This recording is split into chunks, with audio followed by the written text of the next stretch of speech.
Oferecimento CIEAN. Estamos de volta com o nosso programa Pontos de Equilíbrio, uma parceria entre o Jornal do Comércio e o Amazonsat, entrevistando hoje Marco Antônio de Oliveira, que é o superintendente do Serviço Geológico do Brasil. Superintendente, queria convidá-lo agora a assistirmos a opinião da população acerca do tema do nosso programa de hoje, no nosso quadro Direto ao Ponto.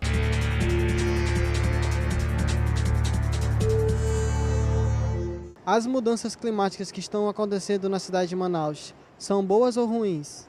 Por um lado são boas, por outro lado não são, né? Que tem muita gente que sofre com esse climático quando o rio enche, alaga igarapés.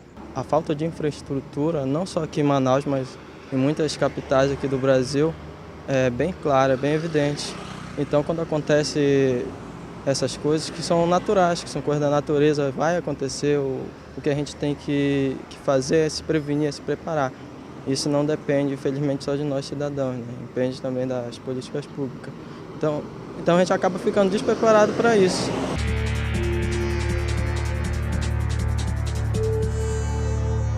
O Amazonas acumula 16 cidades atingidas pela cheia, 6 cidades estão em estado de alerta, 9 estão em estado de emergência e o Maitá, aqui no sul do Amazonas, em estado de calamidade pública. Esse cenário ainda pode piorar? Olha, esse cenário ele traduz muito bem o que está acontecendo na região sul do estado. Os rios Juruá, Purus e o Madeira, na região sul do estado, eles estão atingindo o pico da enchente. Então, todos os anos, nesse período que vai de fevereiro até março ou fevereiro até abril, essas regiões são afetadas pelo pico máximo da cheia. Então, o fato de terem 16 cidades em situação de emergência é devido a isso. No entanto, para o rio Purus e para o rio Juruá, é uma cheia ainda dentro da normalidade, né? Não é uma cheia excepcional como é do rio Madeira. Do rio Madeira, realmente, nós temos que considerar que é uma situação crítica, né? O rio Madeira vai continuar subindo e eu acho que o apoio todo tem que ser centrado com ações na calha do Madeira. Em 2012, o Rio Negro, que banha Manaus, atingiu o recorde de 29 metros e 97 centímetros. Qual é a projeção para 2014?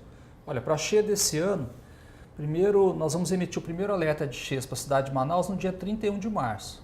Né? Então, é somente no dia 31, olhando a cota do Rio Negro daquele dia, nós vamos poder fazer uma projeção do que vai ser a cheia no mês de junho aqui em Manaus.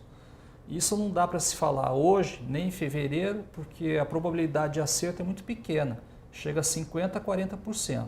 No dia 31 de março, não. O rio praticamente já se definiu e ali nós temos uma chance de 70% de acerto na previsão. Por isso que ela é dada no dia 31 de março. E olhando os dados das estações, a gente percebe que é uma cheia está vindo aí dentro da normalidade. Não existe situação extrema lá no Peru, nas estações, e a gente está sentindo isso também no Rio Solimões, tanto em Tabatinga quanto em Tefé, ou mesmo aqui na estação do Rio Negro em Manaus, onde se a gente comparar os níveis do Rio Negro hoje com o mesmo período do ano passado, o Rio Negro está cerca de meio metro acima, abaixo, aliás. E se a gente comparar com 2012, que foi a cheia recorde, quase 1,5 metro abaixo. Portanto, até o momento indicando uma cheia dentro da normalidade. E o fenômeno inverso, tecnicamente, é possível fazer alguma projeção em relação à vazante? Para vazante é mais difícil fazer essa projeção. E é mais difícil também fazer a previsão. Porque no ciclo de cheia e vazante, o rio leva pelo menos 200, em média, né, o Rio Negro em Manaus, 234 dias de subida e 130 e poucos dias descendo. Então a subida da cheia é muito lenta, praticamente é uma linha que se desenha na curva do Rio Negro. Isso é devido ao tamanho dos rios daqui, né? São rios de escala continental, temos uma topografia muito plana, de Manaus até a foz do Rio Amazonas, lá no Pará, em Macapá, são cerca de 25 metros apenas de diferença na altitude. Então o rio lentamente ele vai seguindo o seu curso até o oceano.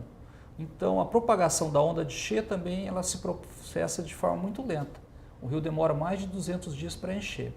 Então isso de certa forma favorece uma previsão de cheias para Manaus.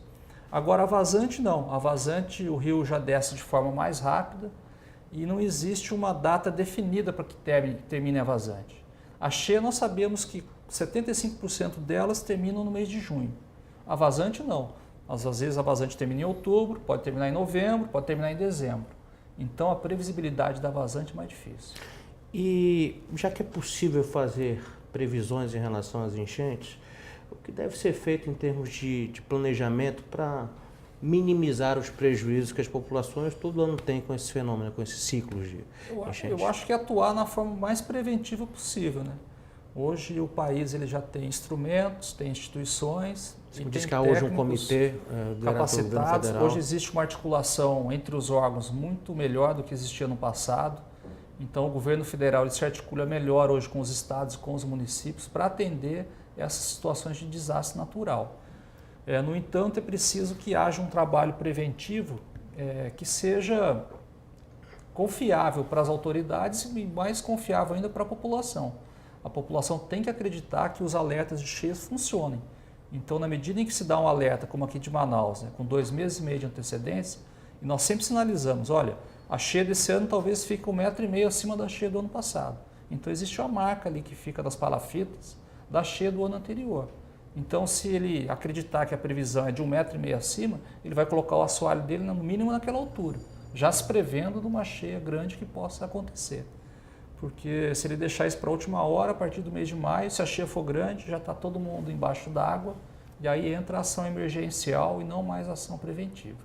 2014, ano de Copa do Mundo, o Centro Histórico de Manaus tem vivenciado um momento muito positivo de revitalização, de recuperação dos seus espaços, e é possível afirmar que tanto a população quanto os comerciantes não terão surpresas desagradáveis com a enchente que aconteceu, a semelhança do que aconteceu no passado? Pois é preciso esperar o 31 de março, que é o dia do alerta de cheias, quando a gente consegue definir a magnitude da cheia. Mas pelos indicadores que nós temos até agora, que vai ser uma cheia dentro da normalidade. Nós consideramos uma cheia grande quando o rio ultrapassa os 29 metros. E para alagar o centro da cidade, ele tem que ultrapassar os 29 metros e 30, 29 metros e 40. Aí já começa a ter problemas de alagamento no centro da cidade. Então, para o rio atingir 29 metros e 40, é uma cheia excepcional, acima das grandes cheias. E os indicadores estão apontando para este ano uma cheia dentro da normalidade. Inclusive, na grande enchente de 2012, houve comprometimento das galerias pluviais, que são históricas também. Sim, são galerias históricas aí de mais de 100 anos, né? Que o rio acaba barrando que a água chegue até o final do Rio Negro. Isso pode ter prejuízo para as galerias, mas que foram bem construídas, porque estão durando aí mais de 100 anos. Né? Muito bem constatado. E assim nós chegamos ao final deste segundo bloco. Daqui a pouquinho estaremos de volta. Até já. Oferecimento CIEAM.